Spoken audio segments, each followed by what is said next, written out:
I am the one and only Lisa Tonsel, and you are listening to the Jilted Recovery Hour, where I bring you all things life, all things empowerment, all things of recovery and moving forward to your new life, whatever it may come from, whether it's the loss of a loved one, whether it's divorce, whether it's loss of finances, relationships, a host of many different losses.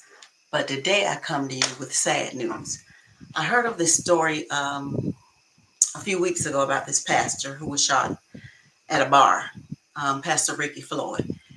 And it was just sad news to me altogether because regardless of how it started, regardless of how it ended, many lives are going to be grieving. Many lives are going to be affected by this. So let's watch a little bit of the live stream. We don't know the ins and outs. We don't know the details. But the reason I felt it necessary to come on today was because sometimes we can be one decision away from life altering circumstances. So let's see if I can share my screen and we're going to take a look at, let's see.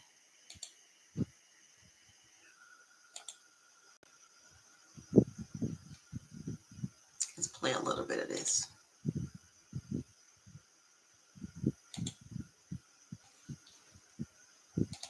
Leader, the shooting death of a beloved pastor and prominent leader in Memphis left plenty of people stunned, many asking, why would anyone kill Pastor Ricky Floyd?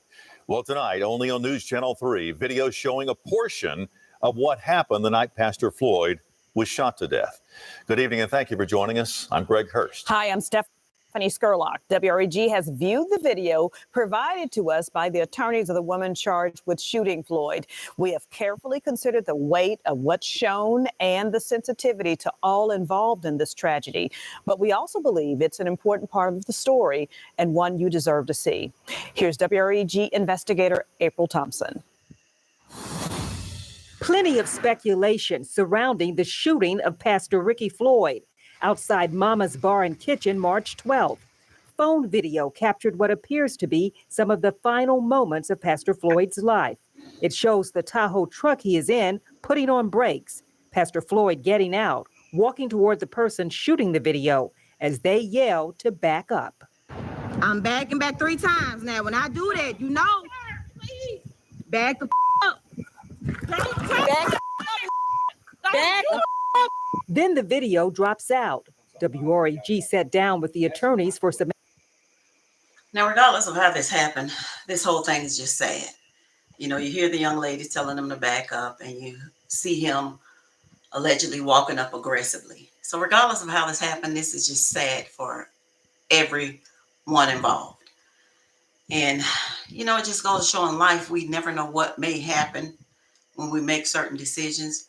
And it's sad because what happened in this situation is going to affect so many different lives for so many different reasons. You know, I listened to people that were talking about the pastor and they were saying he was a great pastor. He was a great community leader and he did so many wonderful works in the community. And I'm sure all of that is true. And it just goes to show that one bad decision can change your life in the blink of an eye. In the video, of course, it seems like the pastor was showing a little bit of aggression. We don't know because none of us was there. That is not the purpose of my video. Because, like I said, there's going to be grieving all the way around. But it makes me think of the question of what would have happened if both parties walked away? What would have happened? Would the outcome have been different? And I would like to say, yes, it would have. You know, there's so much sadness on both ends. We think about the great works the pastor did in his church and along with his community. And then I'm also grieving for the young lady because I'm sure she didn't come to the bar for this to happen.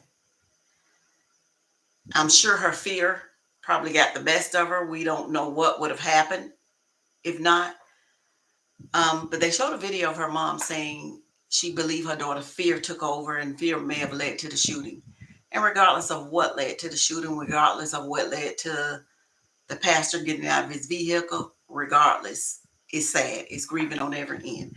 And from someone that have grieved the loss of a loved one, it's nothing easy. It's nothing simple you can get past. is nothing you can move past in a hurry. It takes time and it takes participation.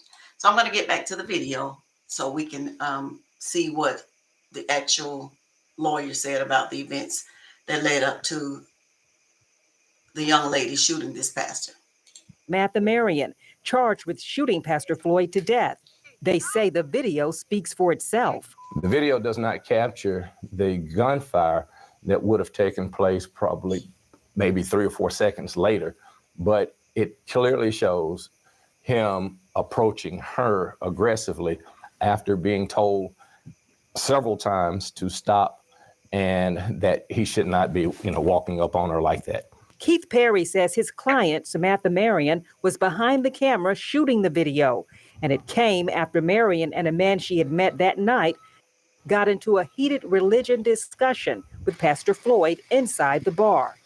Perry says when everyone was leaving, Pastor Floyd walked toward Marion, and the man got between them.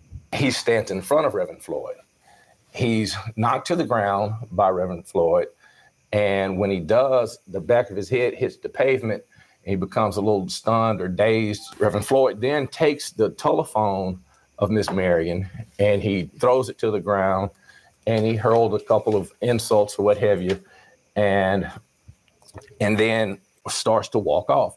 That's when he says Samantha Marion picks up her phone and starts videoing the license plate of the truck, since she had never met Floyd before. That's where the video picks up. Whatever triggered him, he was upset with Mrs. Marion. He fought through 2 individuals to get to her, and watching him storm from the vehicle and approach her, it was clear that his intentions was definitely not to give her a hug and say, hey, let's work this out. But he had aggression in his heart and in his mind. WREG acknowledges that this is only one piece of video from that night, and it does not include what police have described as Pastor Floyd holding his hands up and walking backwards away from Marion before falling to the ground. Out of respect for Pastor Floyd's family, WREG reached out to a family spokesperson and shared the video. It was their first time seeing it. At this difficult time, we're just totally focused on prayer and maintaining our faith in the justice system.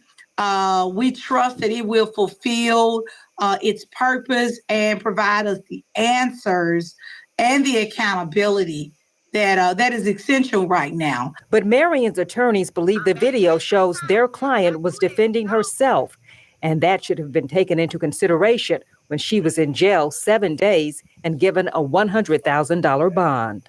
You're witnessing a person that has just been assaulted. Okay, so we heard enough of that. And like I say, we don't know all the details, but allegedly this is what happened. And even when the young lady was in jail, they said she had to be on suicide watch. We don't know if that's true. We are listening to the lawyer's perspective. We just don't know if that's true. But 2 lives have been changed dramatically. One is no longer with us. His family is left to grieve. And that's a hard place to be in, especially for a wife and especially for children. It's a hard place to be in. So my prayers, my thoughts, everything goes out to that family. Because again, in my viewpoint, and I was not there, this could have been avoided had both parties walked away. So it's sad on all ends. And whatever needs to be accounted for, I pray that God will find that, God will reveal that. But the young lady, her family, and herself will have to deal with the consequences of this action as well. They too are grieving. They're going to be grieving. This has changed her life for the rest of her life. Even if it was truly self-defense, this will change her life forever. And for that, I'm sad. I'm sad for both parties. We wasn't there. We don't know what happened, but we do know pain comes along with this. Grief comes along with this. Agony comes along with it. It's one thing to lose a loved one, but then to lose them by violence, it adds another layer onto things. And it's one thing to allegedly act in self-defense and still have to deal with the consequence of the emotions, of the picture constantly being in your mind of actions you felt like you had to take. But we just can't overlook everything that may have led up to it at this point. Allegedly, they're saying this all started over a religious argument. This was 1 a.m. in the morning. Could there have been a better outcome if neither party was where they were at 1 a.m. in the morning? It could have been in broad daylight. But if either party would have walked away, could the outcome have been better? So I'm just here to encourage you, just for us all. We have to think about what we're doing. We have to think about the times we are in. We have to think about and discern every decision we make in life. We have to begin to make wise decisions. Any of us can be one decision away from changing our lives forever. There's so much speculation around this. But the reason I made this video, not only is my channel called Jilted Recovery Hour, but it's about all things healing, all things moving forward, all things empowering. So this is going to take some time because it just happened, I believe, March 12th. This is going to take some time. So my heart go out to this pastor's family. My prayers go out to this pastor's family, because this is no grieving the loss of a loved one is no easy journey. It takes every ounce of faith in us. It takes every ounce of still trusting and still believing in God, regardless of what happened, regardless of what it looked like. I can tell you that because I went through it. Not out of violence, but losing a spouse after 21 years of marriage. This rocked my world. So I can only imagine what this wife or this family is feeling, because it came out of nowhere. It came suddenly without warning. And that's not to say that if you have a warning, or if one of your loved ones have a diagnosis and you're dealing with that for a while, it's not to say that you won't feel these emotions. But when it's a shock to your system like that, it's traumatic. So my prayers will continually go out for Pastor Floyd's family, his loved ones, his church family. My heart hurts and aches for them. And then my heart aches for the young lady that did the shooting. My heart aches for her because her life has changed. Even if it was totally self-defense, even if it was her fear that kicked in, thinking he would possibly do something to her, her life has totally changed. Her family's life has totally changed. As I said before, we all are just one decision away from making a bad decision that will change the trajectory of our life forever. We have to think about that in life. We have to think about consequences. We have to think about circumstances. So I'm veering a little bit because I'm not going to take a side or an opinion, because this is sad all the way around, even if it was self-defense, because the people that are left to live with the outcome of this life-changing event will be grieving for a long time. So I'm here to say, put your trust in the Lord. There's some things in this earth we will never have answers to. But if we begin to continue to trust God and just believe Him regardless of what it looked like, then we can start our healing journey. But we have to trust God. We have to cast our cares upon Him because He cares for us. That will never change, regardless of what we go through. That will never change. God will continually care for us. And He's just waiting on us to cast our cares to Him because He cares for us. And when I learned to truly cast my cares, it was through practice. It wasn't through quoting the scriptures because it sounded good. It was when I had to literally walk it out, walk out what I believe. I had to walk the scriptures out. For so long, I had preached in the ministry alongside my husband, who was the pastor. For so long, I had preached, and I preached faith. I'm a woman of faith. But it's something different when you literally have to walk those scriptures out. Until you have to walk them out, they just sound good and you may believe them. But when that event happened, you have to walk them out. So my casting my cares to the Lord looks something like this. I'm on the floor every day crying. But after I could cry no more tears for that particular moment, without trying, my hand would go lift up and say, God, I still believe you. I still trust you.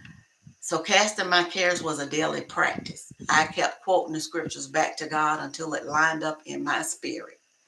It wasn't anything easy. You know, a lot of times the church folks will tell you, oh, you just have to pray and you have to have faith. I had all of that. I had all of that for many, many years. But I was shaken to the core because I could not believe what God allowed to happen. And many will debate me, but I do believe there's such a thing as untimely death. I do believe there's such a thing as a premature death. We don't know what the outcome would have been if both individuals walked away. But I seem to think that the outcome would have been much better than how it ended up. So tragically, a life is taken.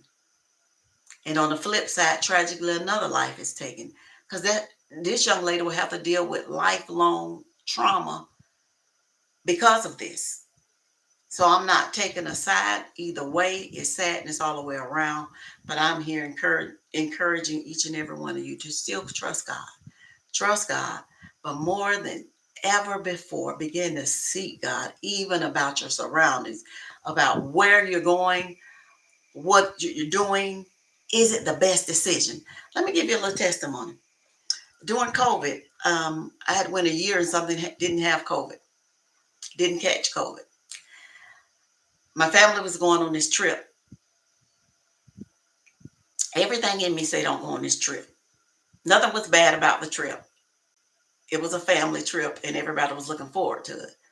I was never looking forward to it for some reason. Didn't know why, because I'm always excited to see my family. And I didn't know why. And so I kept reasoning with myself.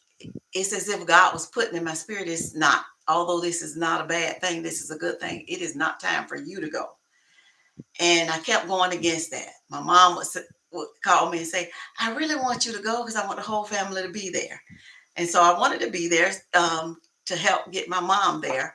But I knew with everything in me, I shouldn't have been there. Told my husband the feelings I was having. I told my children, told my son. And everything in me said, don't go. But I went. I went against everything I was feeling. I went. And we had a great time. Wonderful family. I love them dearly. I went. I was there for a day. And when I went back to my hotel room, I told my husband, hey, something is going on with me. Out of the blue, I'm having this dizzy spell. And I explained to him I wasn't feeling well. And I said, when I hugged this particular person, heat just came over my body, something I had never felt before. And I didn't understand it. And so when I went back to the hotel, I felt a little dizzy, but nothing really bad. So the trip lasted another day. We had a wonderful time. By the time I got back on, I can't remember what day it was, Sunday or Monday, I was sick.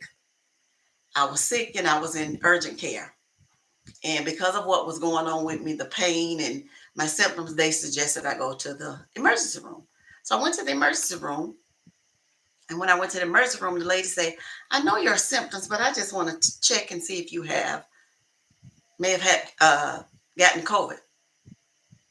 And so when I took the test, they wasn't doing rapid results. So I went back home. They released me. They hydrated me well. They released me. And that next evening, they called me and said, your test was positive. And I said, okay, and asked them, what should I do or anything like that. Didn't have any medicine or anything. But instantly, I felt like God was telling me, now you're going to feel this. I'm going to allow you to feel every ounce of this because I told you not to go on that trip. It reminds me of the scripture that says, all things may be lawful, but not expedient. Meaning there was absolutely nothing wrong with what I was planning to do, but it just was not for me to go at the time. And to let you know it was specific to me, I was the only one of my family members that got COVID at that time. I was the only one. Everybody else was hugging and doing the same thing that I was doing, but I was the only one. And I truly believe the only reason it happened to me is because I did not listen to the voice of God. And so I said all that to say this. I know it's different than what we're seeing on this TV, but it goes back to the decisions we make. Our decisions may not be wrong, but it may not be time for us to do what we're planning to do. So God let me feel every ounce of that. The breathing issues, the lungs, the loss of appetite, the loss of smell, the loss of all of my senses. I felt every ounce of that. But I instantly knew it was because of my disobedience. I instantly knew it was because of the choice and the decision I made. So that was a lesson to me. My family went a whole year, the same family that went there with me, went a whole year before they ever got COVID. And it was twofold. I feel like God was letting me learn a lesson by allowing me to be sick, by allowing me to go through 2 weeks, full weeks worth of sickness, and then some of the residue from it, even lasting months after that. But it was twofold. Because I went through it and I repented to God, He still showed me things to do that would help my family when they would get it a year later, to tell them how to look out for their lungs and different things like that. So I just gave you that simple testimony. As you can see, I'm fine now. This was years ago. I gave you that simple testimony to say, what if my outcome would have been different had I made a different decision? What if?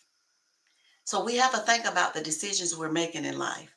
We are all one decision away from making a bad decision. We are all one decision away from making a good decision. But whatever we choose and whatever we decide have consequences. So we have to think about what we're doing. We have to pray and seek God like never before. Grieving is all around us. Things are happening all over this earth. We are seemingly in the last days. But to be honest, I am 59 years old. And I've been hearing we're in the last days over and over again.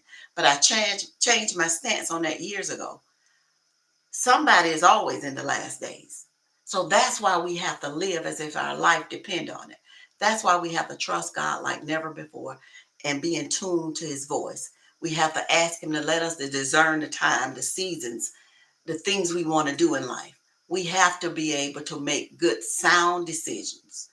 Now, I'm not saying this because of the story, but decisions can affect our life each and every day. And we have to be determined to make wise decisions and not to continue to make decisions haphazardly. And as ministers of the gospel, we just cannot do everything that everyone else do.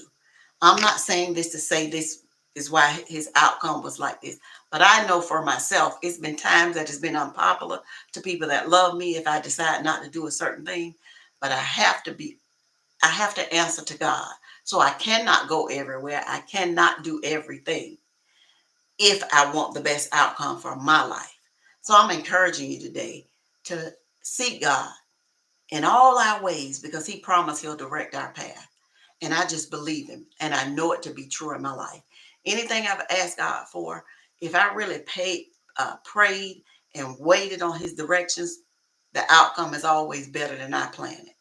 But sometimes we pray and seek God and ask him questions, but we don't wait for a response. So we just have to get better at seeking God, making good decisions, making wise decisions. Ask God for wisdom like never before. Not just because of the times we're living in, but we want to live the best life possible. We want to live out our God-given purpose.